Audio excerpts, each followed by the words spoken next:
Assalamualaikum warahmatullahi wabarakatuh. Kami dari kelompok 4 akan membahas materi fisika tentang usaha dan energi. Usaha adalah besarnya energi untuk merubah posisi yang diberikan gaya pada benda atau objek. Usaha yang dilakukan suatu objek didefinisikan sebagai perkalian antara jarak yang ditempuh dengan gaya yang searah dengan perpindahannya. Rumus usaha dinotasikan dengan W sama dengan FTTS, di mana W itu adalah usaha yang dilakukan atau joule, F sama dengan gaya yang diberikan atau N, S jarak perpindahan atau perpindahan objek sama dengan M. Perhatikan gambar lintasan usaha dan komponennya di bawah ini. Jika gaya yang diberikan pada objek membentuk sudut, maka persamaannya menjadi W sama dengan F cos theta dan S, di mana theta gaya terhadap perpindahannya. Jika gaya yang diberikan pada objek berlawanan arah dengan perpindahannya, maka usaha yang diberikan bernilai negatif. Jika gaya yang diberikan searah dengan perpindahannya, maka objek tersebut melakukan gaya positif. Usaha juga dapat dinilai dari nol, atau objek tidak melakukan usaha jika diberikan gaya namun tidak terjadi perpindahan, atau gaya yang diberikan tegak lurus dengan perpindahannya, atau cos 90 derajat sama dengan 0. Contoh soal: sebuah benda ditarik dengan gaya 50 Newton sehingga benda tersebut berpindah sejauh 3 meter. Berapakah usaha yang dilakukan? Diketahui gaya atau dilambangkan dengan F sama dengan 50 Newton. Jarak yang dilambangkan dengan E sama dengan 3 meter. Maka untuk mencari usaha yaitu W atau usaha sama dengan F dikali S.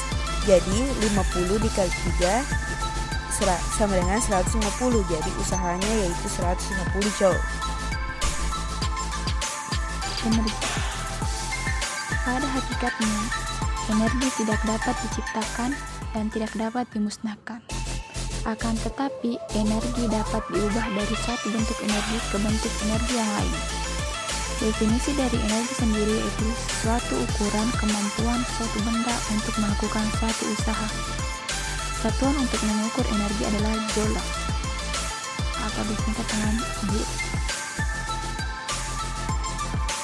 Energi potensial. Energi potensial adalah energi yang tersimpan dalam suatu benda akibat kedudukan atau posisi benda tersebut. Energi potensial terbagi menjadi dua, yaitu energi potensial gravitasi dan energi potensial elastis. Energi potensial disebut juga energi diam, karena benda yang berada dalam keadaan diam dapat memiliki energi potensial. Persamaan energi potensial yaitu Contoh soal: jika benda 10 kg mula-mula berada pada ketinggian 3 meter dan jatuh ke ketinggian 1,5 meter, berapakah perubahan energi potensialnya jika percepatan gravitasinya sama dengan 10 meter per sekon kuadrat? Jadi di sini kita hitung energi potensial pada saat H sama dengan 3 meter dan H sama dengan 1,5 meter. Pada saat H sama dengan 3,5 meter, energi potensial sama dengan M dikali G dikali H sama dengan 10 kg dikali 10 meter per sekon kuadrat dikali 3 meter sama dengan 300 joule.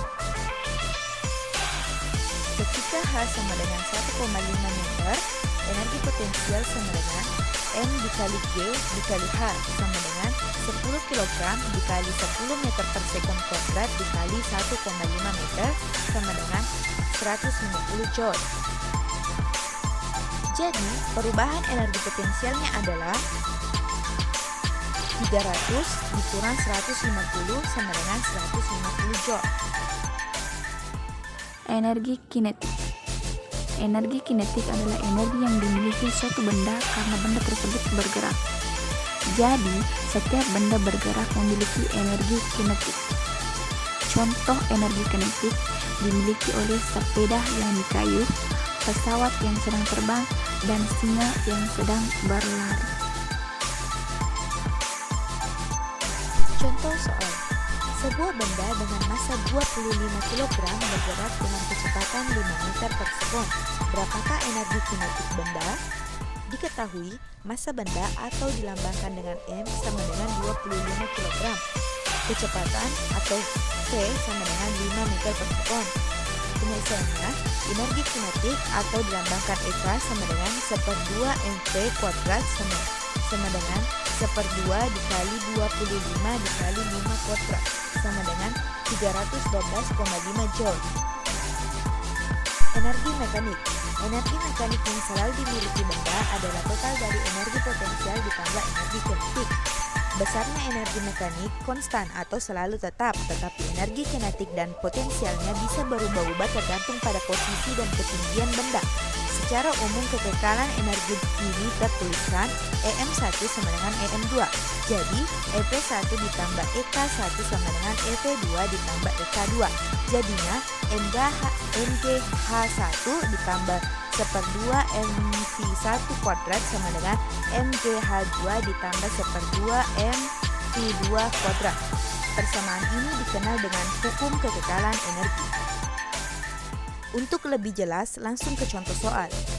Sebuah benda jatuh bebas dari ketinggian 5 meter di atas permukaan tanah. Berapakah kecepatan benda saat berada pada ketinggian 2 meter jika percepatan gravitasi adalah 10 meter per sekon kuadrat? Diketahui H1 sama dengan 5 meter, V1 sama dengan 0 meter per sekon karena jatuhnya bebas, dan H2 sama dengan 2 meter, sedangkan V2-nya yang ditanyakan. Jadi kita pakai persamaan kekekalan energi mekanik. MGH1 ditambah 1/2 mv1 kuadrat sama dengan MGH2 ditambah 1/2 mv2 kuadrat.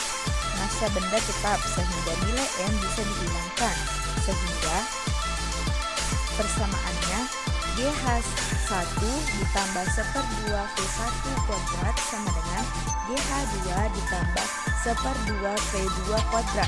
Lalu kita masukkan nilai yang diketahui, yaitu 10 dikali 5 ditambah 1/2 dikali 0 kuadrat sama dengan 10 dikali 2 ditambah 1/2 V2 kuadrat. Jadi 50 sama dengan 20 ditambah 1/2 V2 kuadrat, sehingga 1/2 V2 kuadrat sama dengan 30. V2 kuadrat sama dengan 60, jadi V2 sama dengan 2 akar 15 sama dengan 7,75 meter per sekon. Oke, sekian pembahasan kami pada materi ini. Semoga dapat bermanfaat bagi kita semua. Dan mohon maaf jika ada kesalahan. Wassalamualaikum warahmatullahi wabarakatuh.